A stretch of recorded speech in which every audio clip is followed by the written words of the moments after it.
WB and DC Studios have finally released James Gunn's Superman for the new DCU. After the trailer and 5-minute clip they released earlier, I had very little hope for this film, since those both looked very cheap and very cheesy. But now I've actually seen the film. In it, Superman is already established in the DCU. Lex Luthor already hates Superman, and Clark is already with Lois Lane. So Gunn doesn't take the time developing those relationships, which can be good since we've seen them all before, but it can also be bad because it can actually take you out of the film. So which is it? And is Superman a good film? Before we get into what I ultimately think about the film, let's break down some things first. Spoiler alert. The plot. Superman is established already. Lex wants him dead and sets plans in motion to rid the world of Superman permanently, while at the same time giving himself more power and influence. Superman has a moment of doubt, but through the help of Lois and the other metahumans, Superman is able to become confident in himself once again and save the day. The good. For as mindless as this film is, it does have some fun moments, such as getting to know Metamorpho or Guy Gardner. And kids will most likely enjoy Krypto. Now, in the beginning, I didn't expect much from David Cornsweet's performance. But he did prove he could wear the cape as well as the glasses. His performance as Superman and Clark Kent is the one shining light in this film. He was convincing as both. He had me feeling like I was actually watching Superman on film. It was also very cool to finally see Guy Gardner on film, as well as Mr. Terrific, even though we haven't seen Mr. Terrific in CW, but the bigger budget, they were able to do more with Mr. Terrific and make him much more impressive than any CW series. Not to mention Metamorpho. That was very cool to see Metamorpho on a live-action film finally after all these years. Now, the bad. The film is without question more bad than good. The storytelling is at a third-grade level, so if you went in wanting anything thought-provoking or inspiring, you can forget that right now. You're not going to find it in this film. The humor is terrible, it falls flat, and it occurs entirely too often. The CGI and the color grading in this film are just terrible. I'd say even worse than the Flash film, which was one of my main problems with the Flash film, was the CGI. The CGI in this makes it feel like a CW DC TV show or a TV movie or something like that. The scenes with the robots inside the fortress are actually worse than similar scenes found on the CW DC shows.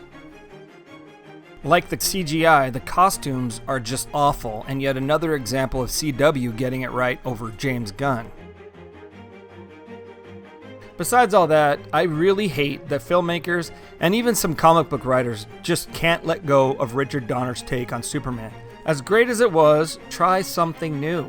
Donner created that whole crystal look and the white robe, and none of that was actually in the comic books, but yet they can't let go. And here we are again, James Gunn uses the same thing. He has the Kryptonians dressed in white robes, using the same crystal crap, and the same design for the Fortress of Solitude, which we've already seen in all the Donner films, and the Singer film, and then Smallville, etc., etc. Gunn takes it a step further to connect it to Richard Donner with the intro titles and the ending titles, as well as the music. They all harken back to Donner.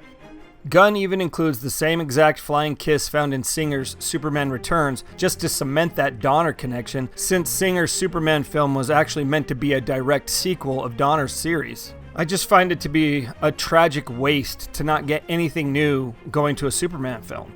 But to make it all worse, it is everything we've already seen before. We get Lex finding the fortress, he has an imbecile as a girlfriend, and his ultimate plan is basically a land grab, all exactly like the Superman movie from Richard Donner.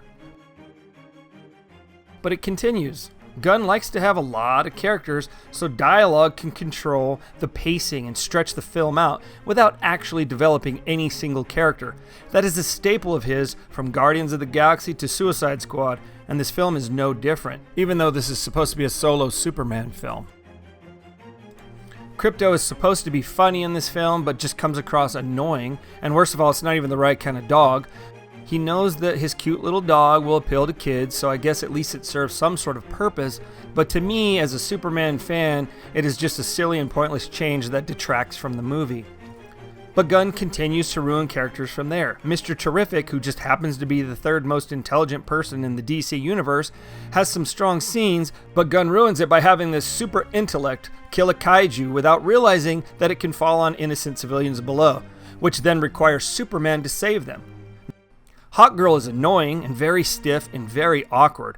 Her war cry is more annoying than intimidating, and she's a perfect example of CW doing something better than Gunn did in this film. Guy Gardner is performed well by Nathan Fillion, but I still have some major issues there, but you could see my other video all about that. The link will be in the description below. Gunn even manages to get the villains wrong. Ultraman is not a clone of Superman. He actually is Superman, but from a parallel dimension. A dimension where the entire Justice League are all evil. If Lex was able to clone Superman, he could easily use facial recognition software on the clone to identify the real Clark Kent and ruin Superman's life and threaten everything Superman loves. It was a stupid and pointless change to Ultraman that actually becomes an unnecessary problem in the storyline. Worst of all is Gunn's apparent feelings on people as a whole, or Americans as a whole. He treats the Kents as if all people from the Midwest are somehow inbred redneck idiots. He's obviously lived in LA too long or something, but besides the Kents, he has all of the public turn on Superman at the drop of a hat, even the people he literally just saved. In a world with doctored photos and AI, intelligent people are a little more skeptical on what they see on TV, but Gunn acts as if everyone is a moron. These feelings are even carried into the members of the Justice Gang as they question Superman after they witness a 5-second clip. Even my 8-year-old daughter caught on to this stupidity. She's sitting there asking me, one minute they like Superman, the next minute they don't. Which is it? I was surprised she asked me that, but I couldn't disagree.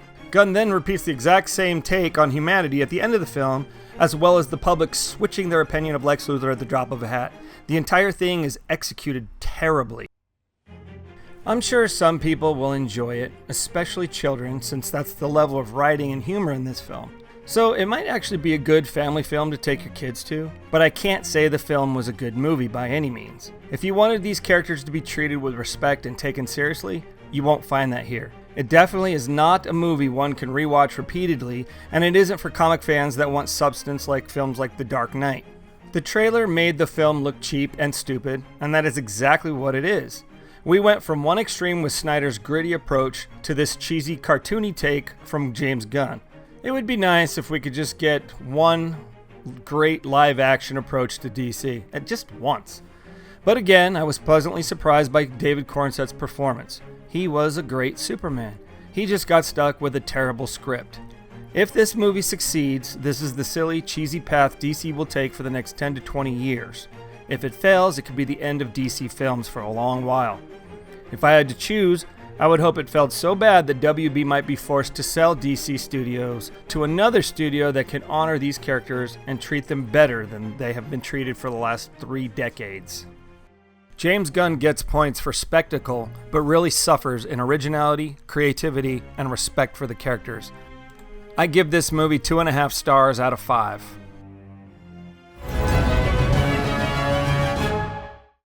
If you like this video, be sure to give it a thumbs up and don't forget to subscribe for future content.